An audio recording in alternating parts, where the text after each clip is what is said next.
welcome to ADI Ahmedabad once again. It's been a long, long break since we did a tete-a-tete, and it's very good to be back. And today evening's guest is Dr. Parag Mankikar. He's been on my wish list for a long, long time. We've known each other for quite a few years. I think post-earthquake is when we met, Parag. Am I right? Yes. I think your volume needs to go up a little bit. Yes. I don't know why it's going down, but yeah. Okay, hi. Yeah, this is better. So, Dr. Parag Mankikar it is, and Parag started out as a medico doctor. Yeah, am I correct, Parag? Yes, yes. And what made you become a doctor then in the first place? So first of all, hi everyone, namaste, and Hello. yeah, and good to speak to you all. I don't Closer to the remember microphone, please, Parag. really. Yeah. No, it's automatically going down. I don't know. Okay. Yeah, hi. Can you hear me now? Great. Okay. Yeah, I don't know why I became doctor, or because I was more like a gunda in the school than than somebody who can become a doctor. But I think somewhere down the line, I saw a lot of people around my family, friends getting sick, and that could be one of the motivation to become a doctor for sure. And I was very poor in mathematics. I thought so. So that was the option which was closed for being engineer. Okay.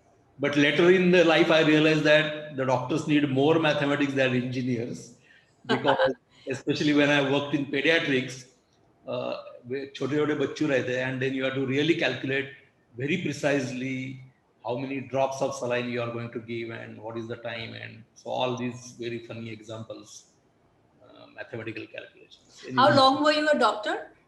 I mean, practicing doctor? practicing doctor, I was almost 14 years. Wow, that's quite a long time actually. Yeah.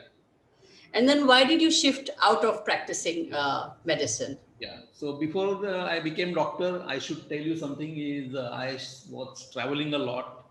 This was 1983, 84, 85, 86, when I was almost completing my second, third, fourth year of medicine. And first I was in Punjab, uh, sent by my school to meet Mr. Bhindranwale, who was the terrorist leader. So I ended up spending almost 2 years going and coming back to Pune in Punjab. And that was my first exposure to terrorism. I stayed right in the Golden Temple. I met Bhindranwale several times. We used to play hockey together, not him, but few of his terrorist colleagues. I don't call them terrorists because they also had a reason in some way. During same visit, I also met Indira Gandhi ji. She was prime minister, and at the age of 2021, I had 1 year, 1 hour of dialogue with her, where she said, "Parag, what do you feel is the core of Punjab problem?" So I was very zapped, in my life that prime minister is asking a 20-year-old boy that what was the problem. So this was one. The second is I used to do a lot of trekking and mountaineering. So I was at Everest Base Camp. We used to do the biking expeditions, even that time when Google Mobile was not there. And I remember we traveled from actually all over India, including Nepal. So first it was Pune, Kashmir. The second was Pune, Kanyakumari, and the third was Pune, Kathmandu. And we traveled almost like more than 60,000 kilometers in around 1986, 87, 88. So when I became doctor, I was really confused, that I saw all these people, this beautiful country, the impact of terrorism, talking to a lot of people. I was also connected with ASU, the Assam Students Union, and they were fighting, and they later became the politicians, and you know the story. So a lot of these things were happening by the time I became doctor. So I think there was a dilemma in my mind whether. So at one of these base camps in the Himalayas, you also met a very interesting character, didn't you? Yes, Edmund Hillary. And what happened at that point? Yeah, so I was climbing this very huge slope near Namche Bazaar, which is the highest bazaar in the world. And I almost reached the village after almost like 4 or 5 years of hours of walk. and I sat in a small restaurant for a lemon tea, which is very famous in that region. So I was drinking my tea, and a European guy came and sat in front of me, old guy. I did not recognize him because this is 1986. You hardly see any picture of Edmund Hillary. And we started talking. He said, "Which peak you like?" And I said, "I like Amadagulam, which is one of the peaks near Everest." And he said, "Yeah, yeah, even I like that." And I finished my tea and I got up. And he said, "Do you know me?" I said, "No." And he said, "I'm Edmund Hillary." I was so shocked in my life. And then he took me to the hospital he was developing. So that was my first really outdoor hospital, which was being planned for Sherpas. And actually I spent almost a day with Edmund Hillary, listening to his vision and his hospital and the way Hillary Foundation was trying to help Sherpas. That was amazing. And then from medical practice, you shifted to technology. Yeah, but there is a catch in between. Yeah. So I started my practice in a very small village because I used to do a trekking in part of Maharashtra, which is very well known, Sahyadris. Hmm. These villagers came to my home saying that now you are a doctor, so why not you help us? Because we were your friends and you used to come to trek in the region where we are, and there are no doctors. So I went there, and one of the guy actually gave me his place to start my practice. So that was my very beautiful first exposure to the practice. The clouds used to come in my clinic, so that was Oh, wow. and I still go there after 40 years. I visit that area and I still have a lot of contacts. But firstly, I realized that people ask for injections. They are not believing in some advice, which is just change your diet or wash your hands and something like Hmm. that. But that was also exposure to me when the patients used to travel 20, 30 kilometers to come to my clinic, start at something like 4 or 3 in the morning, reach by 8 to my clinic. So I saw all these things and I realized that public health is the main problem of India and not the medicine, because there is a distinction between Yeah. and generally the doctors are prescribing medicines for public health issues. Like COVID is a classical example, and I'm happy that COVID really happened because it changed the definitions of medicines in a big way. That's true. Yeah. But So not a good thing that has happened to many people. yes. so so a lot of challenges happened in or dilemmas happened in my mind. So I came back to Pune, and I consulted one of my mentors. He was statistician at United Nations in New York and FAO in Rome, and he was my mentor. So I discussed with him. He said, "Parag, I think you are built for not medicine but for public health, so you should do something in public health." And there was nothing available that time in Pune, for example. So he said, "Why not you do anthropology?" You know, and I heard that word frankly first time in my life. So I went to the anthropology department in university, and I completed my medical anthropology after 2 years. That changed my perspective about everything. After that, I worked with Ford Foundation on a very big research project when AIDS was coming to India. It's a sexual behavior research. And I could speak to about 3,000 people across Pune, Nasik, and Mumbai, both men and women, Mhm. about the sexual behavior practices. So these are the things which really made me think about going beyond medicine and doing something which is not there. And before I started my technology company, I started about 4 hospitals. I was part of the group, and one of the biggest hospital now in Pune, which is almost 2,000 bedded hospital, is Lata Mangeshkar Hospital. So we partnered with her, and that was my last project in my life in medicine. And I also worked with one of the fastest cardiac surgeon, Nitu Manke, in Mumbai. So he almost developed this hospital, which is a now 22-story building in Andheri. After he died, unfortunately, with a heart attack himself, this was taken over by Ambani's. So now it's called Reliance Hospital, and it's the five-star hospital. So I remember standing on the 22nd floor on helipad, calling Dr. Manke that we are almost there and we are finishing the hospital. And these are the memories. So my connection with the medicine was later more in developing the hospitals and developing the infrastructure. So that was my main thing. And just to sorry, Yeah, but yeah, just please, to, please. like because these are the missing points we cannot connect back. Yes. In 1996, I got a Erasmus fellowship to study in Europe. So I negotiated with the scholarship. This was through Switzerland, Swiss Development Corporation, that I cannot come here for 2 years. I need to go back because I am part of the hospitals and part of the public health programs run through the hospitals. So I cannot stay here 2 years. So can you make it flexible? And I was the first person in Erasmus fellow where they allowed me to use my money, the scholarship money, which was huge, for almost 1 year, 5 years. And they said you can study in any university in Europe. So they gave me about 16 universities from Scotland to Spain, Wow. where I could choose from and I could study. So that was my biggest exposure when internet was coming in Europe. And I could see actually, this is from 1996 onwards, when I started seeing internet and technology in Europe. So these are the kind of fundamental blocks why I thought technology is going to be the next power. And you went into technology. First, you were developing things for, let's say, companies. And then from companies, you shifted to children again, where you did this Young Changemakers program. Yeah, Could you tell us a little bit about the Young Changemakers program that you ran? yeah.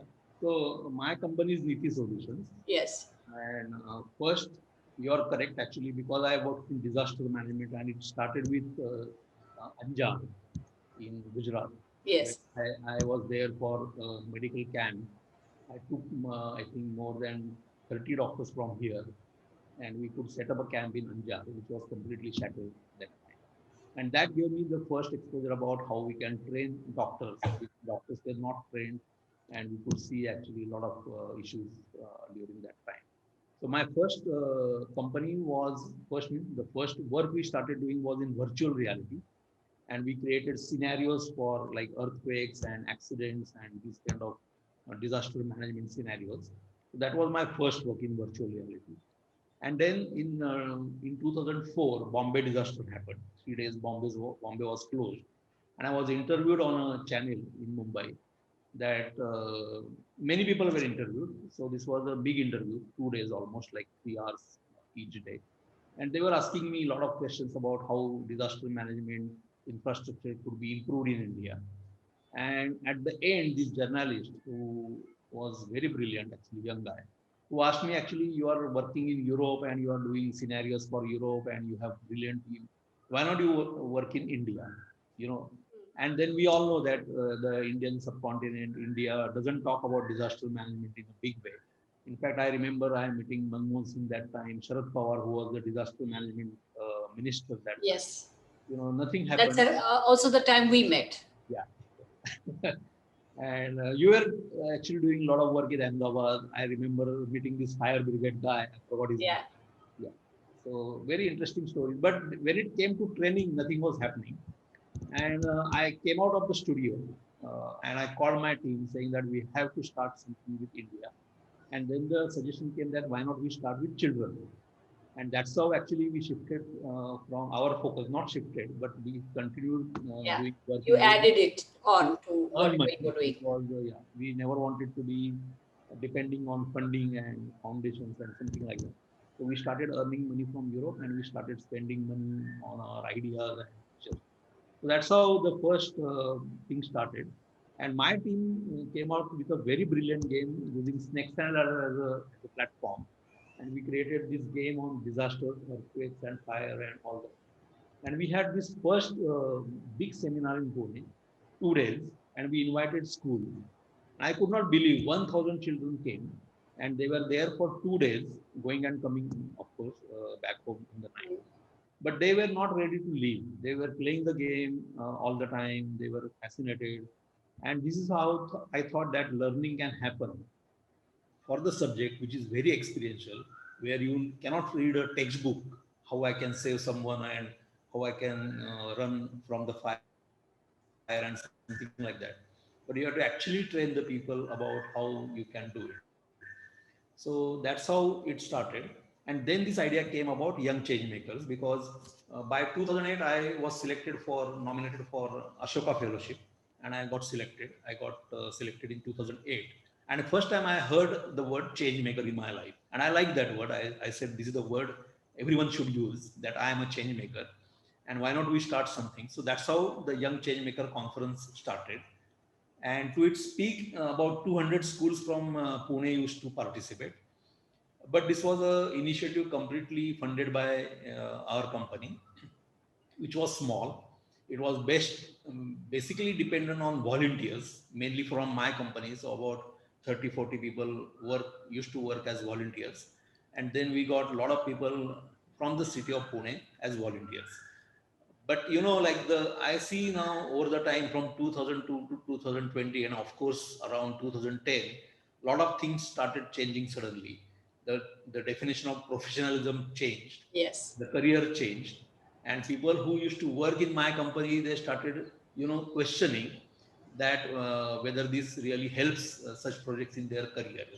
This was kind of a shame, of course, but they were also right that they were Java and .NET and PHP and these kind of people. They would ask me that why we are actually going to the school and doing these projects as software engineers. But I said, actually, when you are a software engineer and technology people, you go to the community, you learn about their problems and issues, and you come back with some big ideas, and you need to change something through technology.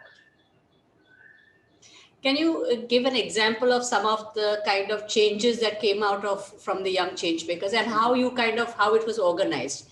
In the sense, I remember you told me that it was on the lines of the World Economic Forum, but Yeah. then done for children.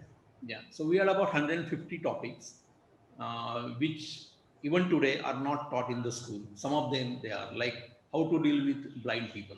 You know. So we don't know actually. If I give an example that if I'm traveling in a train or a plane and there is a blind man sitting next to me, it's very difficult to even say hi and hello and talk to him or her. You know, because we are not trained to these kind of situations which occur in our life. So this was one. So there are 150 topics. The school used to come and register, and they used to take one topic, and they will create a team of 8 people, 8 students. 4 of them will do the research in the community, go to the corporation, go to the city, NGOs, and collect data and collect realities of the city. And 4 will work on art and creativity. For example, they could create some kind of a drama, or they can a street play, of course, not like a very fancy thing, or they can create posters and something. And 8 of these students will come to the conference. So conference first day was the research conference, where 7th, 8th, and 9th standard students will present their research. This team of 4, and we started building these skills in young people about how to present, how to really start looking at what is the problem and what are the solutions I'm going to offer. Because these days people just talk about problems and they never offer solutions. So this is one big change maker effort we did. And of course, second day was the art and drama and street plays. So this was like a complete enjoyment. Few of the things I remember is one school started a program, very small program, where they kept 3 or 4 barrels outside their school, because generally students bring water bottles to the school. And when they go home, the water is just thrown in the basin. So the school said that why not start this water program, and when you go back your home, you empty your bottles in these barrels, and these barrels water was then used for the garden. So this is a very small thing, but Yeah. it starts inculcating some ideas. The second is one research project which I always give an example is very fascinating. That when father is shaving, generally the basin tap is open. So these 4 students took a topic that how much water is wasted in city of Pune, and then they actually studied that, asked their father to start shave, open the tap, and they collected the water. It ranged from about 15 to 25 liters of water, because you shave about 4 to 6 minutes. And then they calculated that half the population in Pune is men. Out of that, 15% are actually shaving every day. So they had some algorithm and some imagination guesswork. But that came to a water which is almost like which can be supplied to Pune for a month. So that kind of calculations students were doing. Now this is where mathematics started coming in. I started calling it social mathematics. So these kind of projects were very fascinating. I Many, remember one project you also described to me. was this girl who had come up with the calculation of the amount of brown paper being Yes, used yes, correct. for covering books. Yes. And nowadays, because notebooks already come with a fancy cover, there was no need to put the brown paper cover on it. Yeah. So that they calculated how many books are covered, and then how much paper is used, and how many trees are cut, and that's how the movement for Yeah. stopping with brown paper covers came And about. I think most of the people are Gujaratis here, so they know what the business is all about. So this guy, the trader in brown paper trader in Pune, came to me, my office. Huh. Okay, he called me and he said, actually, because of you, the entire trade is gone down. I was shocked. The brown paper business in Pune city alone was beyond 150 crores. Oh, wow. Can you believe that? Because you can imagine 700 schools in Pune, I think 1,000 now, Hmm. and each school was asking students to cover their books with brown paper. And Yeah. girl said something very amazing. There were journalists sitting there, press Hmm. reporters, and she said actually the knowledge is in the books. Where the knowledge is coming from brown papers anymore. Yeah. And then it was a big news in DNA and Times of India. And then all these 40 schools came together and they first time took an oath in the conference that they will stop next year using brown paper in the school. So that's how it started. Yes. But there was no social Fantastic. media at that time. So, Yeah, but to put it together and to make it possible, yeah. lots of people talk about these ideas. I have also talked about a lot of ideas in my life, but I've implemented very few of them. And that's why the Young Change Makers idea really fascinated me when you told me about it years ago. And I used to keep those papers, that you used to publish about them, uh, like close to my heart, because they really meant so much to me. And education and children and changing mindsets is something that really fascinates me. And I have a group of people also who are now working towards it. I think I mentioned that to you, and we will talk about it more after this. So one big thing about Young Change Maker was that it was student-led conference. No Yeah. expert used to be on podium or on the stage. We used to manage entire administration and everything. So we used to give students a very good platform where they could come, they can feel free because they were in charge. Their teachers and principals were sitting in the crowd in auditorium. So it was the first time they could come on the other side of the podium. And So it's very nice that actually students took that opportunity also. Very often a platform is provided, but few people come forward to grasp it. So that is a very important thing that actually happened. That so many schools used to sign up, so many students used to come, do their research, present their cases. It's a big achievement, in my opinion. And like few of the students we could send to the international conferences. I had a big fight with COP15. If you may remember in Denmark in Copenhagen in Okay. 2009 when UN was hosting this conference. And as a young change makers, we wrote a letter to UN saying that you are inviting 20,000 delegates to this conference. You are talking about the future of the world and why there is no young people in the conference. Exactly. Billy McBin, I cannot pronounce his name, from 360.org. He actually pushed New York UN office that they can invite two young changemakers from Pune, and we selected one boy and one girl. And there was a huge competition again. We said, and competition is wrong, but I don't believe in competition. But we asked a three layered program where they have to come out with a game idea on climate change. And they went through this process, and ultimately two were selected. And these two made really a news at United Nations conference in Copenhagen. So it was a connection from Pune to the global. Those kids were very lucky, I think, to have been part of it, and to have met you also in that sense, no? Yes. So then let's come to what's on your virtual screen behind real lives. How did that come about? Okay, so I can now make a statement that the education happens beyond four walls. It cannot happen in the school. All of us know that. What it gives you, the current education is a degree. So it gives you a job or it gives you some kind of a direction. But when you go into the job, you will get surprised to yourself that actually what you studied in the school is not what actually you are doing in a job. You are Correct. working, you are talking to people, you learn all these skills, you are presenting, you are uh, joining a company where you don't even know what the business is all about. So, of course, the school teach you some kind of a sincerity, honesty, some kind of a study methodology or how to study and what really helps you rather than wandering in the jungle. So that's for sure. So school should be beyond four walls. That is one. So Young Changemaker was the project. We never went to the school. We always brought the student outside the school where they were in the community. They were asked to travel in the city. So some fighting spirit happens when you start seeing. So one girl actually went to the street kids. So her topic was street kids and what they really live a life like. And she asked one of the boys there that आप भीख क्यों मांगते हो रस्ते Hmm.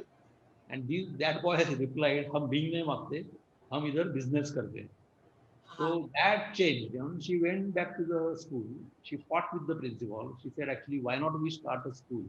And their school, with her batch, they started a school for street kids in the evening, where students used to teach these street kids. It ran for about 6 months or 1 year, not beyond, because there was no kind of a commitment from the Yes. coming. So this is what I feel is the thing. And then later on, when I thought that how Young Changemaker experience can be extended to the global, because it was like a pilot project we did in Pune. We did conferences for almost 4 years, and we about 8,000 students went through this experience. And then we got invitations from Bhubaneswar, from Dubai, but it was difficult because I think I missed that bus also. Sometimes when I look back, but that was not a bandwidth we had that time.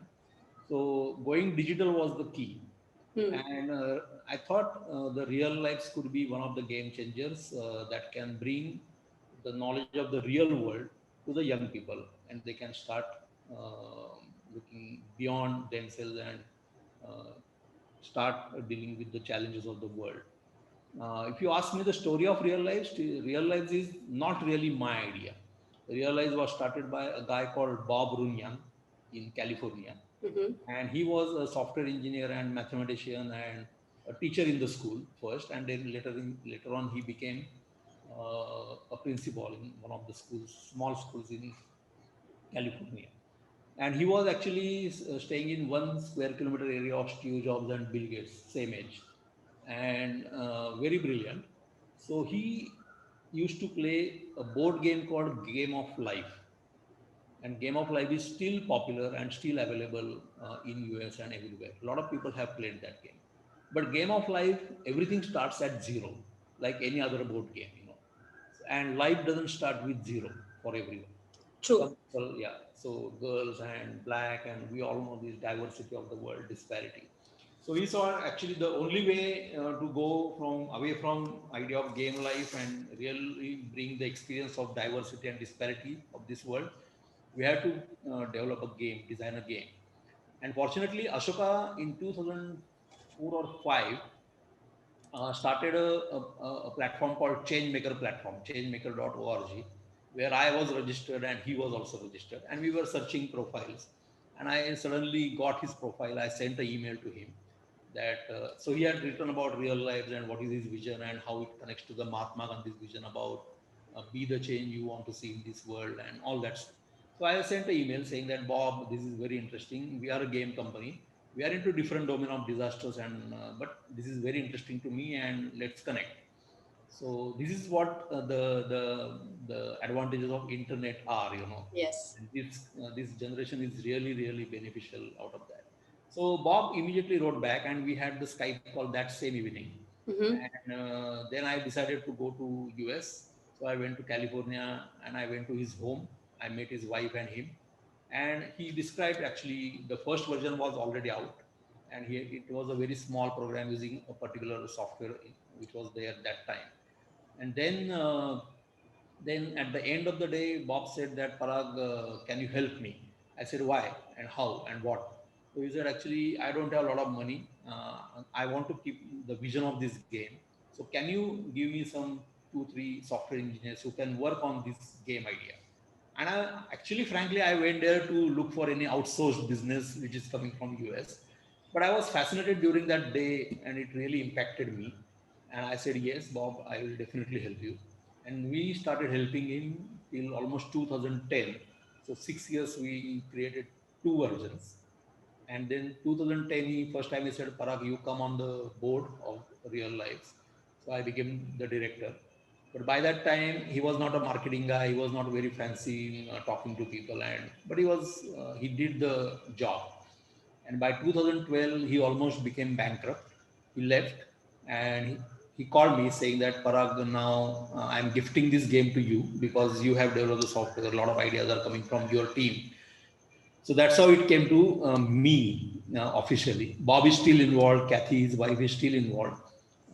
And I will always respect them for the idea they have created. So this is the beginning of Real Lives.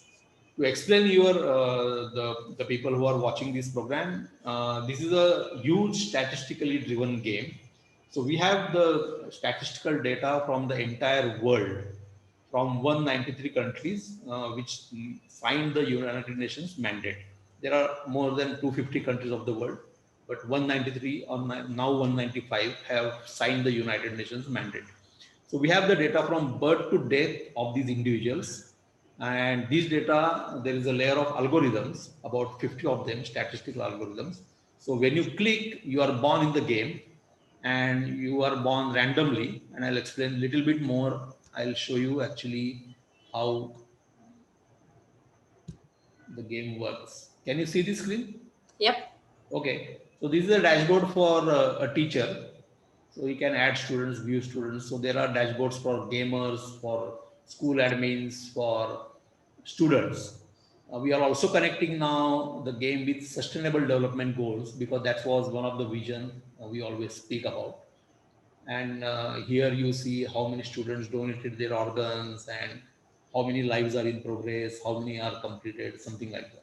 So this was actually a dashboard, and here you see all the students where they are born on the Google map, so which countries. So this is also fascinating in one way. When I click this, I go to play Real Lives. So here I see the 3 ways you can be born. One is random, like you are born in Gujarat, I am born in Pune, or somebody is born in Sub-Saharan Africa, or in Russia, or China, or North Korea. So nobody decides gender, nobody decides country, nobody decides social status, family, father, mother, nothing. So if I click this first button, then it takes me to the server.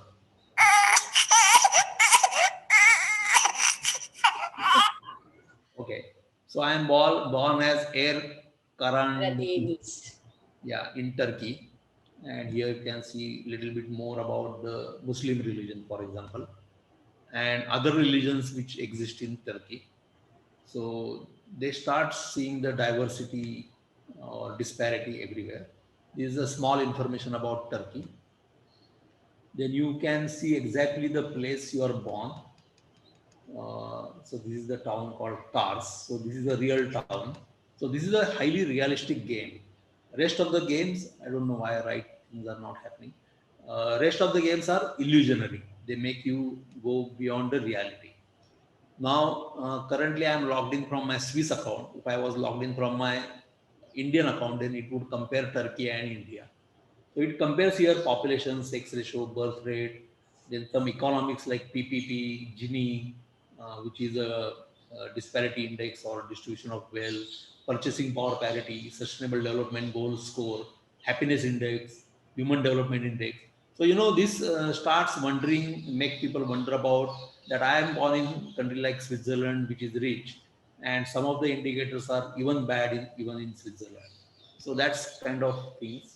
Now here you can compare, for example, say I choose goal number 4, which is quality education. I click that. Here it compares. So this is the real-time data coming from United Nations server. So it is comparing Switzerland and Turkey. And in some places, Turkey is bad with red dots. And in some places, even Switzerland is bad with red dots. So when I was playing this game in ETH in Zurich, the university which is the fifth known university in the world, the students got very intrigued, that why Switzerland goals are bad. And they went out, talked to the education minister, and then they come back. So here the game starts. So you get certain amenities based on the real data from that country. So a lot of people, of course, are poor in Turkey. And then you go to the main screen. And the main screen is the game UI. Now this game is a text simulation game. So there is no graphics, there is no music. So we are actually a game which is very different than the games you see. And there is a research paper written by New York University, which is about 40-page research paper around how this game design is completely different and how really it attracts people. So you can click Edge here button and new events start happening. If I see a new event, I can see some factoid which is come from say human development report. So everything is authentic in this game. And one of the big thing I speak in the world is about authenticity, which is at stake right now. Everything is so unauthentic that you cannot even believe. And the life happens in 6 parameters which are below here: education, career, finance, relationships, residence, and leisure. And each one has a big thing. Like for example, if I open the finance module, you can manage your household expenses, you can start a company, you can get a loan, you can invest your money, and everything affects your life. So that's the idea of real life. This live takes about 45 minutes if you go on playing, so I cannot show you the complete demo. But this is what the live happens, and everything comes as a new event. Okay. Okay, Okay. fantastic. Now, apart from events, what happens in real life is the most important decisions, And if all of us can start looking at what the life is all about, only two things happen over in our life. One is the events happening around us, like the event of Zoom, which is currently going on. And Yes, there are decisions which happen in the life. For example, I want to connect with someone is a decision. And this event and decision is a loop which happens the moment we open our eyes in the morning and close our eyes before we sleep. correct. And these events and decisions shape the entire life we have. Now, if you see the events and decisions which young people take, they are not taught how to take these decisions in the school. This is always sudden and surprise elements. Yeah, Always decisions about life, whether I should drop the school or whether I accept this as a lover or whether she is my girlfriend and boyfriend. Nobody's teaching these things in the school, but they affect you throughout your life. yeah, That's the argument of real life. yes. So during the process of developing real lives and the research and things that you've been doing, you've been going all over the world, and you're connected to a lot of influential people in the process of this game, right? Can you name a few people that have really influenced the way this thing has gone? Yeah. So very fancy people. But before that, Gauri, one girl I will never forget in my life. She is a tribal girl. Her name is Omli. I don't know whether she is alive even today. I met her when I was doing my anthropological fieldwork on border of Gujarat. This is a Bhil community coming from a very small village, very tribal village called Vadafadi. I went there actually 3 times to meet her. I took a photo of her because I really liked her. And by that time I was married. And her photo actually got the first prize in Times of India competition. That time, this is 1991. Um, and I was first time was in shock that the family which doesn't even earn 150 rupees that time. My calculation was about 75 rupees, which I could not believe. But they were earning that because they get a lot of things from forest, of course. But the girl from that family, who is beautiful, she gets the first prize all over India for the photo I took under the smile category. You know, the first time I realized that there is no connection of smile and money and happiness and money. Yes. you know. So I will always never forget this girl in my life who has changed my life in a big way. That is one. But I also met Nobel laureates. There are two Nobel laureates right now on my advisory board, and both of them, they met me in a very interesting way. One is Lee Hartwell, who got his Nobel Prize in cancer genetics. I met him in Seattle, and I was presenting. I met him during the coffee break of the presentation, and before that I had not even presented. I spoke something in the beginning, and he came to me with a laptop bag, and I was not knowing that whether he's a Nobel laureate or so. He just started talking to me that, Parag, this is fascinating idea. And so after 4 hours, ultimately when we were departing and saying bye, I asked him that, who are you? And he said, actually, I am director of Hutchison Cancer Research Center, one of the biggest cancer research centers in Seattle. And they also gave me a Nobel Prize. So I was zapped, you know. And he said, actually, how can I help you? And now he is on the advisory board. And he really invited me to three places. One is Arizona State University, where he asked all the faculty members. And Arizona State University, if you know, Dr. Crow, who is the dean or the rector of the university, changed the entire university upside down, and he broke all the departments. So there are no buildings for psychology and commerce and mathematics, something like that. He said any professor can go and sit anywhere in the any department, because they will always sit together who want to do something different in this world. And that's how Arizona is completely changed. And last 5 years, they are the topmost university in the world, Wow. which no other university like MIT or Berkeley or anyone would really do anything. So that is one. And another great guy I met is James Heckman, who is an economist at Chicago University, also a Nobel laureate. His equation is very famous, called Heckman equation. And he first time actually documented as a Nobel laureate that how countries spend their money on education, and how the countries are shaped by the money you spend. So ultimately, America has said something like $23 trillion economy, GDP, and they are now calculating actually how money they are spending, how much money they are spending in education, and whether that brings something back to their economy. And he invited me to speak to his team, so I was there for 3 days, and a lot of very interesting ideas came, which we are now trying to implement in the second version, which will should be launched by another 2 months time. So there are some questions in the meantime, but I'll take them right away. Yes. One is, so how does someone play this in phases? How long does a game generally take? And how does a player conclude the game? Is it designed with a focus on takeaways? Do players interact with each other as well? Oh, okay, good. So one is that, as I said, that we are actually we are very tangent to all the game ideas in the world. And actually, I speak about how these games are bad. We all know Blue Whale and all these games which are really, really bad. So one thing is that you are born in the game and you die in the game, but you don't die, the character dies. The second big thing of this research, like there are 10 research papers on this game, there is a PhD from Germany on this game, and all these research papers are talking about the students or the young people getting empathetic about the world. The first thing I have noticed in Korea, Australia, US, Canada, everywhere I go, is that the students start asking that I feel I am privileged. I come to the school, but I lived a life where the uh, monthly money which was available was only $20 or $30, and they believe in it because this is coming from the real data. And we also know that you go to Odisha, and I have met the families who cannot even afford 5 rupees as a school fee every month, so 60 rupees for a year. That kind of poverty we see everywhere. Out Yes. of 7.4 billion, 6 billion people are poor. 1.5 billion people are extremely poor. And extreme poverty we are not even seen in our, like, the people in Africa and everywhere. So this is the life they live, and they get ideas from playing this life. So that is one.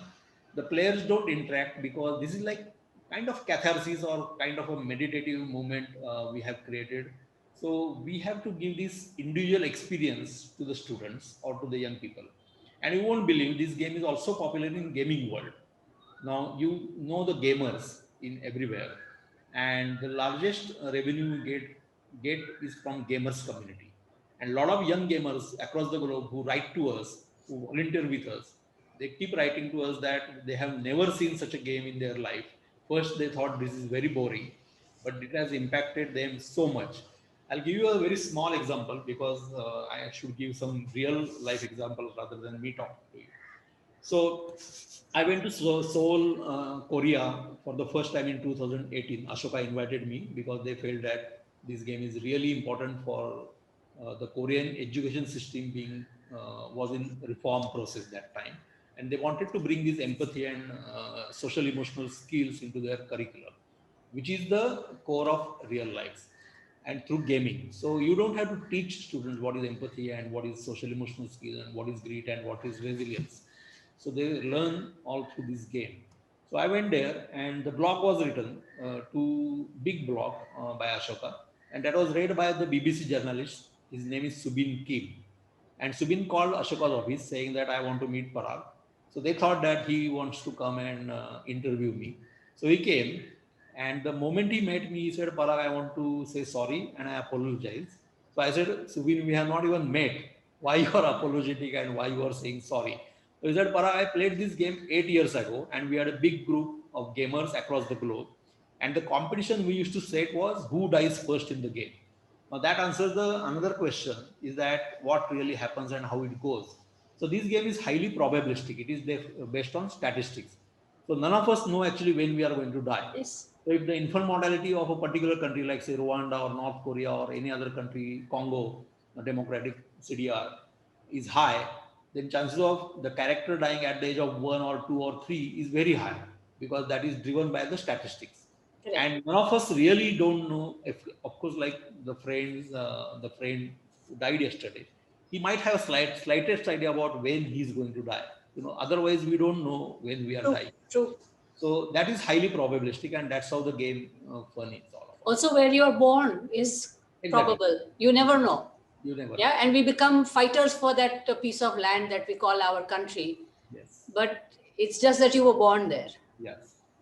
The second is actually a lot of people started asking us that we want to be born somewhere. So can you do that? So we created another way of born called design a character. So now I can be born as a girl in Herat in Afghanistan, and I can live a life of a girl in Afghanistan. Now in a software project like this, which is very complex and it is run by algorithms, which is based on real data. We don't want to be commercial. We don't want to fool people. We don't want to earn money by cheating people. So all the goodness, because we want to spread goodness through this game.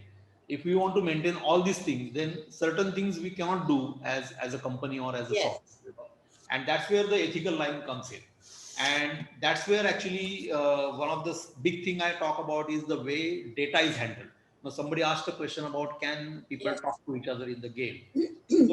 So we don't do that right now. We were almost designed a social network behind the game, but I thought you are looking at Twitter and Facebook and Cambridge Analytica and all these things, and we don't have this ability of fighting a legal case if something goes wrong.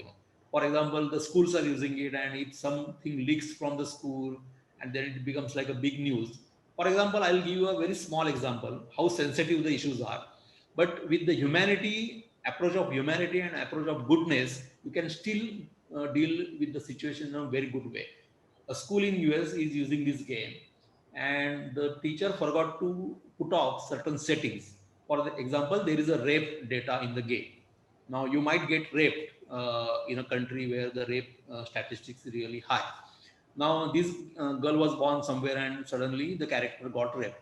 So she went to the teacher asking what the rape is, because I think she was only 8 or 9 year old and they were playing real life. So the teacher got shocked.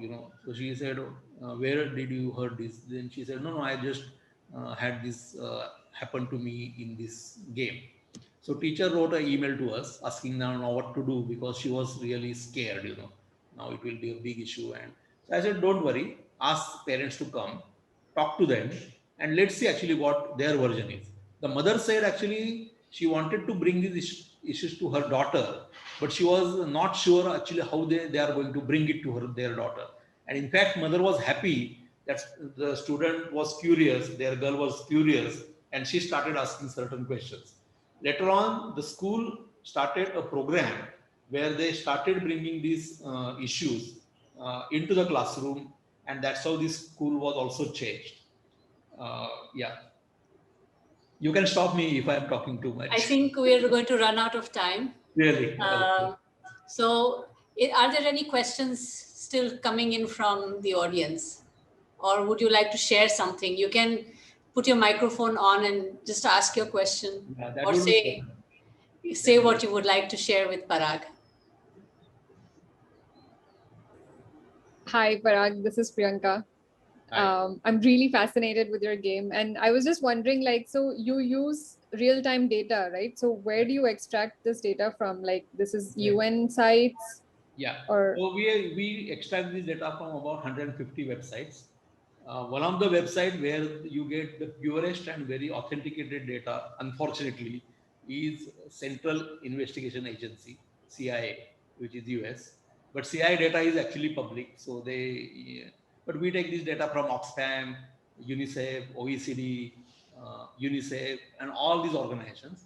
And Priyanka, one of the argument I am trying to do is that United Nations collected this data. If I ask any young person that do you know this data on which you are going to make decisions about your life, for example, what jobs I should take and whatever. Uh, so all this data is in Excel sheets. It doesn't relate to anything. It doesn't make you cry because you see on one side some children are dying, on the other side there is PPP and GDP which is going high. You know, so it doesn't really connect lives in a particular way. And that's why actually the power of real lives is that we connect this data. And although you may be born in a very poor family, you might get rich like Sundar Pichai, for example. That's a story we all see. But this is what happens and this is what life is all about. So the data comes from public website, which is open data. Right. And just one more question. I'm very curious, how big is the team? I mean, this is a mammoth task. No, actually, fortunately, in 2014, I got some money from Ford Foundation. They funded us, although we are a private limited company, and they gave us this money to create another game in Gujarat. I worked with Anand Institute of Rural Management, IRMA, Yeah. and we created amazing game called Narayanpur Express, which is the simulation for Indian villages. And one of the big things I realized in livelihood sector, which is agriculture and livelihoods, is that empathy is missing. You know, people are designing projects which are just raising their cash net or net worth. You know, and then all these issues, of course, all of us know. So I took a permission from Ford Foundation that whether I can use some of this money to make this game online on cloud. Before that, it was exe file on Microsoft. So they gave us a permission. And another big money came from Ratan Tata. So I met him accidentally. I presented this game to him and one of his right hand man called Venkat. And that time I had finished all my money in my life. So they gave us about a crore of rupees to go. That's how we could launch. So I had that time about 30 people working with me. But right now, because we are really struggling a lot, I have a team of 5 brilliant people right now who are extremely passionate. They are not from IIT and IIMs. I never got these people from my company because they start companies like Ola and keep cheating people.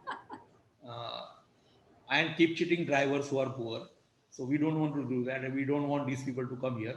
I always get people from very small villages or B or C towns or one of the worst engineering colleges in India, but they are the most brilliant people who work with us.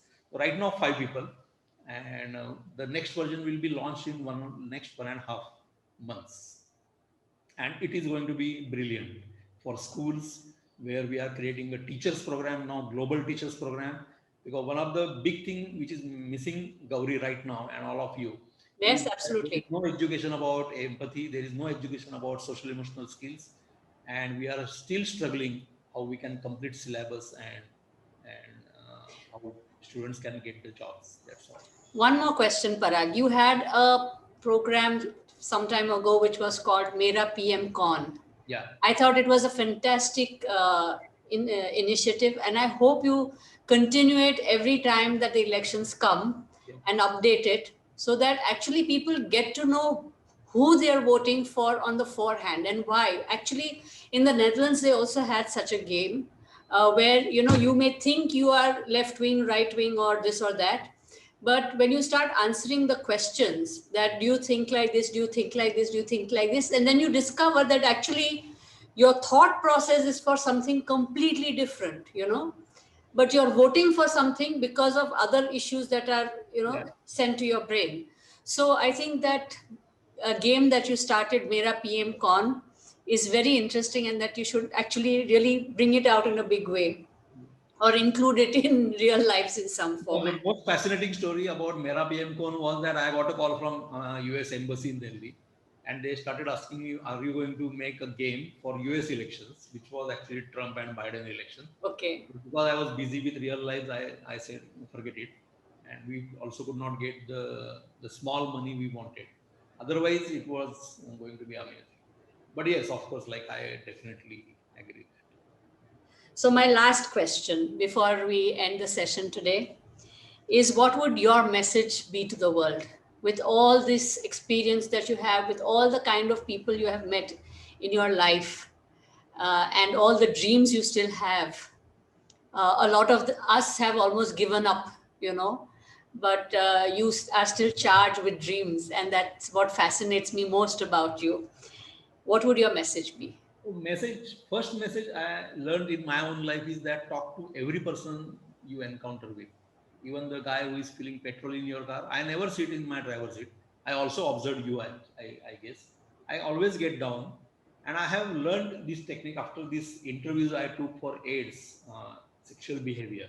Hmm. That within 5 minutes, you will know what that person lived a life like, and that gives a lot of options to you, because it's really a challenge for him or her. So that is one. Second is, the COVID has given us a very very strong motivation that that the education cannot happen in the schools. And I'm really waiting that schools will get closed, because they have served their purpose. If you read the UBS, United Banks of Switzerland report about how their buildings are going to be worth in the future, and they realize that none of these millennials and Generation Z is coming to the bank buildings like we used to go. Hmm. They started a program called free coffee in the banks, because they thought that for the free coffee, with the selfishness, at least they will come to the bank office. But they are not even doing that, because that is going to be more expensive in terms of time and money and whatever. So these bank buildings are going to be empty in Switzerland. So they are now worried actually how these buildings are going to be used, because if the people are not coming, because everyone is on mobile. So if that is the message, and if everybody is going to be on mobile, and everybody is going to be on education, education is going to be on mobile. This is the greatest opportunity for us to be in the community. Of course, once the COVID is up, and start learning in the real life how the life is all about. And this is going to really make us survive. I think I enjoyed this conversation, I think, thoroughly. I hope everybody else who was here also enjoyed this conversation. And So, Gauri, I have a question if I can yes, ask. please, please. Okay. Actually, when Parag said talk to everybody, I think I got a little motivated and I have a question now. Uh, hello, Parag. I'm Shivani Chakrachattri, and we make toys for little children from the Ah, age great. 4 to 10. Ah, And it is basically about all these social skills about around empathy and ideation and how to define a problem. It's all that we're trying to put in physical toys and games using natural elements like sunlight and water and stuff like that. So my question to you is, you have made a game, Empathy, which is a digital game with so much text. It probably works for children who are above 10 years of age, or maybe 8 plus. For somebody like me who's making physical toys and is trying to give the message of empathy out there, how do we so what's your take on that? How do you think around it? no, that's a great project. Empathy is built when you are young, actually, frankly. That Yeah. is what the assumption is all about. Yeah. I think we are breaking that assumption, because we also see very big people like a musician from Paris calling me and crying on the phone saying that, Parag, I never realized that this is such a great skill. So this can change you anytime for sure, because it's biologically imprinted on your brain with all the genetics you have. But your project is very interesting. The only challenge I think in the physical project, from where I shifted from medicine hospitals to digital technology companies, that scalability can be a problem. It could be a challenge, and how you are going to reach a lot of people with these kind of tools, because there is a manufacturing, there is a cost involved, and a lot of things. But if there is a time which is limited, I think we can have a one-to-one chat or talk. Yeah. I think I am very interested, because you can build amazing stories using these toys. Because all of us, like Gauri's generation and my generation, we had nothing else but creating our own toys Home from toys, yes. objects around us. Yes, Forget my about compass getting box stuff. used to be all over the room. In me. Right. So like, yeah, even for like children who are small, parents want them not to use their phones and iPads and so much now. And Yeah. that's where the whole, the need is coming in. But the whole problem here is to really translate that through physical toys. We're trying many stories out there, but like But you said, Shivani, I'll tell you, because I spoke to Lego and I met them in Switzerland, and right. you can think of something like a Lego in social way, and if you can make these bricks or something where they can assemble it, like Meccano, for example, you can make anything you want. But her idea is very different, Parag. You should really Okay. look at it. Yeah, sure. She has your number, you have her number, because she was going to do the interview earlier. So you can definitely connect and share this information. Very interesting.